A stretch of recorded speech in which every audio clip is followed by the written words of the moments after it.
नमस्कार मित्रों, मैं अमनदीप सैनी आपका स्वागत करता हूं अपने इस चैनल एस्ट्रो काउंसलिंग सर्विसेज में और आशा करता हूं कि आपने चैनल सब्सक्राइब अवश्य किया हो। आज के इस वीडियो में हम चर्चा करेंगे एक बहुत ही सेंसिटिव इशू पे जो कि जेमस्टोन से रिलेटेड है, जहां बहुत से व्यक्तियों को एक कंफ्यूजन पैदा हो जाता है। बहुत से लोग इस प्रकार की रिकमेंडेशन देते हैं कि ये स्पेसिफिक जेमस्टोन आपको सजेस्ट किया गया है, ये नहीं पहनना चाहिए। ये स्पेसिफिक जेमस्टोन जिसको आप मना कर रहे हैं कि ये ना पहने, ये आपको पहन लेना चाहिए।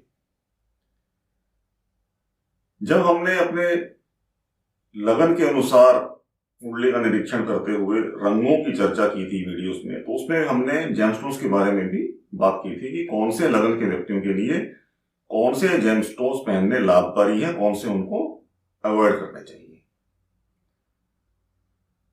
और उसके पीछे सबसे बड़ा कारण है कि मूल त्रिकोण राशि ग्रह की किस भाव में पड़ रही है।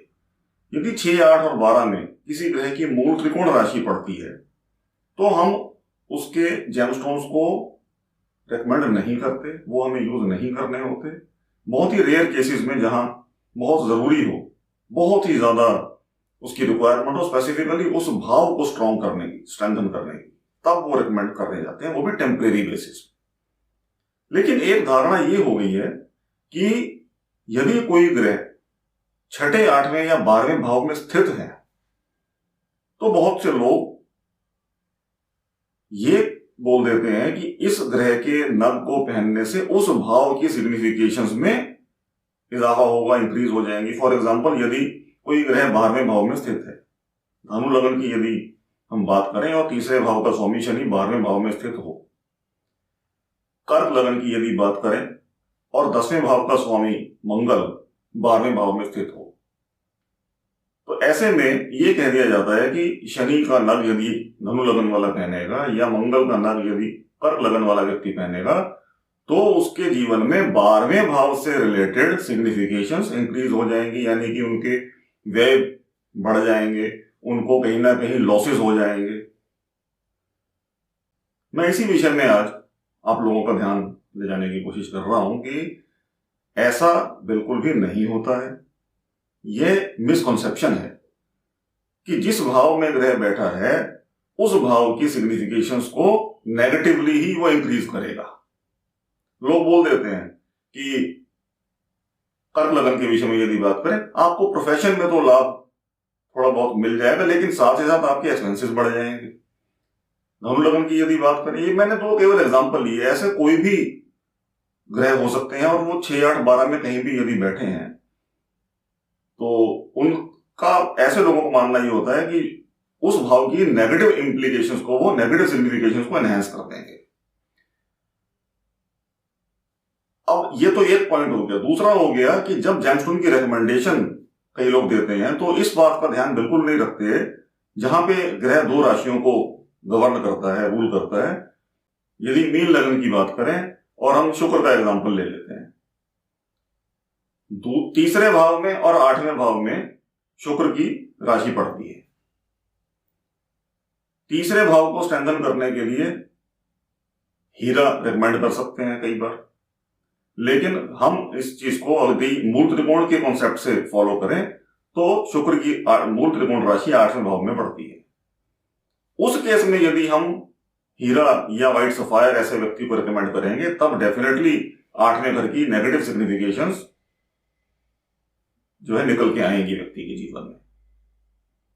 लॉर्डशिप का इंपॉर्टेंस, जो महत्व है यहां पर प्लेसमेंट से ज्यादा है। कोई भी ग्रह अपनी लॉर्डशिप के अकॉर्डिंगली सबसे पहला रिजल्ट देता है। उसके साथ कौन कौन से प्लैनेट्स कंजंक्ट हैं उनका रिजल्ट मॉडिफायर बन जाता है। कौन से प्लैनेट उनके ऊपर एस्पेक्ट दे रहे हैं उसके थ्रू मॉडिफिकेशन आती है, और फिर आता है कि वो प्लेसमेंट कहां है उस तरह की। डेफिनेटली जिस भाव में कोई भी ग्रह स्थित है उस घर की सिग्निफिकेशंस को वो इंपैक्ट डेफिनेटली करता है। लेकिन यदि कोई फेवरेबल प्लैनेट है, और वो फेवरेबल कैसे हमने आइडेंटिफाई करना है, फंक्शनल नेचर के according, general signification, general nature के अकॉर्डिंग हम यदि आगे बढ़ते हैं कुंडली एनालिसिस में तो हमारे रिजल्ट उतने सटीक नहीं होंगे। हमें फंक्शनली देखना होगा कि उस स्पेसिफिक लगन के व्यक्ति के लिए वह ग्रह फेवरेबल है कि अनफेवरेबल, और वो देखने के लिए हमें मूल त्रिकोण सिद्धांत को फॉलो करना ही पड़ेगा। तो यदि हम कर्क लगन के अपने एग्जाम्पल पर वापस आए, धनु लगन के अपने एग्जाम्पल पर वापस आए कि ये धनु लगन में शनि 12वें भाव में स्थित है, तीसरे भाव का स्वामी 12वें भाव में स्थित, कर्क लगन में 10वें भाव का स्वामी 12वें भाव में स्थित, तो उस केस में उस ग्रह ने किया क्या? वो ग्रह बेसिकली एक कनेक्शन कंप्लीट करने का काम कर रहा है। तीसरे घर का स्वामी 12वें भाव में शनि के द्वारा लिंक हुआ, तो शनि तीसरे घर की सिग्निफिकेशंस का जो स्वामी है, वहां का जो लॉर्ड है, वो जब 12वें भाव में जाके प्लेसमेंट उसने ली तो वो बैड प्लेसमेंट की वजह से उसमें वीकनेस हुई, लेकिन उसने कनेक्शन जरूर क्रिएट कर दिया कि एंटरप्रेन्योरशिप का लॉर्ड अब फॉरेन रेजिडेंसी के फॉरेन कनेक्शन के हाउस में है 12वें। देखिए सबसे बड़ी बात तो ये है कि 6, 8, 12 को खराब घर माना गया है, लेकिन उन भावों की अपनी कोई पॉजिटिव सिग्निफिकेशंस भी हैं, केवल और केवल नेगेटिव्स नहीं है। तो तीसरे भाव का स्वामी 12वें भाव में स्थित है तो उसको उसका नग ना पहनना चाहिए, ना पहनाया जाए। ये एक मिसकंसेप्शन है जिसके ऊपर मैं बात कर रहा था। 12वें भाव में शनि स्थित है धनु लगन में, तीसरे घर को रिप्रेजेंट करता है, तीसरे भाव को रिप्रेजेंट करता है।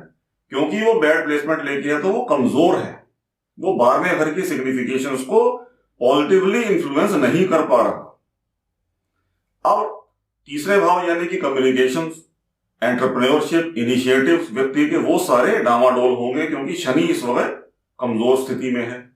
यदि वो एंटरप्रेन्योर है तो अपने सबऑर्डिनेट्स के साथ उसके अनबन के पूरे चांसेस होंगे, मिसकम्युनिकेशन होंगी। ऐसे में यदि शनि को स्ट्रेंथन नहीं करते हैं तो ये सारी सिग्निफिकेशंस में व्यक्ति इंप्रूवमेंट नहीं देखेगा, उसको समस्याओं का सामना करते रहना पड़ेगा। दूसरा एक और इंपॉर्टेंट पॉइंट आता है कि जो भी ये रेमेडीज हम रेकमेंड करते हैं ये 2 वे एस्ट्रल रेमेडीज हैं, अकेले तौर पर कभी भी कारगर नहीं होती।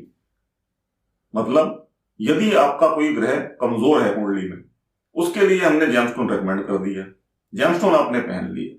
कोई अनफेवरेबल प्लैनेट अपनी अफ्लिक्शन दे रहा था, अपनी समस्या क्रिएट कर रहा था, और उसके लिए हमने आपको चैरिटी रेकमेंड की, पूजा रेकमेंड की, दान रेकमेंड किए, कलर्स के थ्रू गाइडेंस दी कि ये कलर आप अवॉइड कीजिए, ये कलर पहनिए, और अनफेवरेबल के लिए जो चैरिटीज थी वो आपने की नहीं, तो रेमेडीज अपना रिजल्ट, ऑप्टिमम रिजल्ट नहीं देंगे। इसको एक सीधे साधे एग्जाम्पल के थ्रू समझते हैं कि आपके शरीर में कहीं चोट लग जाए, कोई कांटा चुभ जाए, कोई नुकीली चीज अंदर चली जाए और वहां से खून निकल रहा हो, अब आपने उसका इलाज करना हो तो आप क्या करेंगे?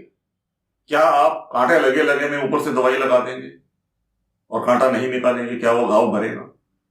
नहीं भरेगा। दूसरी चीज, आप वो कांटा निकाल के फेंक दें और दवाई ना लगाएं, क्या वो कांटा निकले हुई जगह जो आप जख्म है वो जल्दी भरेगा? बहुत समय लेगा, हो जाएगा।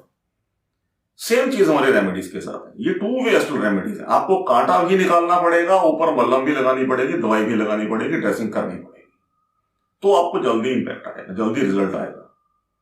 मेलेफिक की जो इन्फ्लुएंस हमारे जीवन में वो कांटा चुभने की तरह है। कांटा निकालना यानी कि चैरिटीज के थ्रू मेलेफिक इन्फ्लुएंस को कम करना, उस ग्रह की जो मेलेफिकनेस है उसको पैसिफाई करना, ग्रह को शांत करना, ताकि वो अपने इल इफेक्ट्स देने, गलत इफेक्ट देने कम करे, बंद करे, मिनिमाइज हो जाए वो इंपैक्ट। और साथ ही साथ जो हमारे फेवरेबल प्लैनेट्स हैं उनको स्ट्रेंथन करना, जेमस्टोन्स वही काम करते हैं। दवाई लगा दी, स्ट्रेंथनिंग हो गई वहां पे थोड़ी सी, और सपोर्ट मिल गई। कहीं पे बाजू में चोट थी तो स्लिंग लगा दिया डॉक्टर ने, सपोर्ट मिल गई, वो अपने समय के साथ थोड़ा जल्दी हील हो जाएगी। ठीक तो अपने समय के साथ होगी, लेकिन आपको सपोर्ट रहेगी, डेफिनेटली वो आपको हेल्प करेगी। तो ये जो हमारी रेमेडीज हम रेकमेंड करते हैं 2 वे एस्ट्रल रेमेडीज हैं। कोई ग्रह छठे घर में बैठा है तो उसका नग ना पहनाए, 12वें में बैठा है तो उसका नग ना पहनाए। अगर वो फेवरेबल है तो डेफिनेटली पहनाएंगे, वो काम करेगा, कोई नुकसान नहीं करेगा।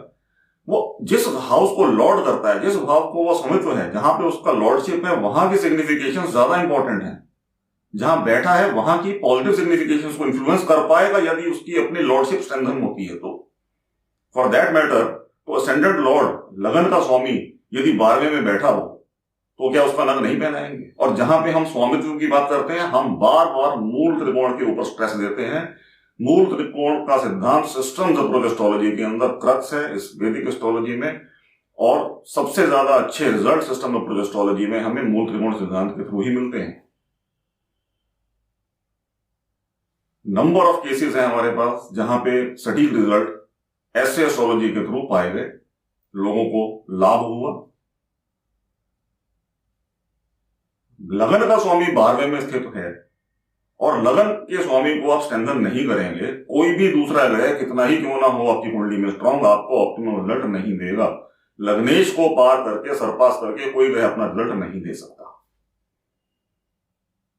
तो 12वें भाव में कोई ग्रह स्थित है तो 12वें घर की नेगेटिव इंप्लीकेशंस आएंगी, नेगेटिव रिजल्ट्स आएंगे, वो चीज गलत है।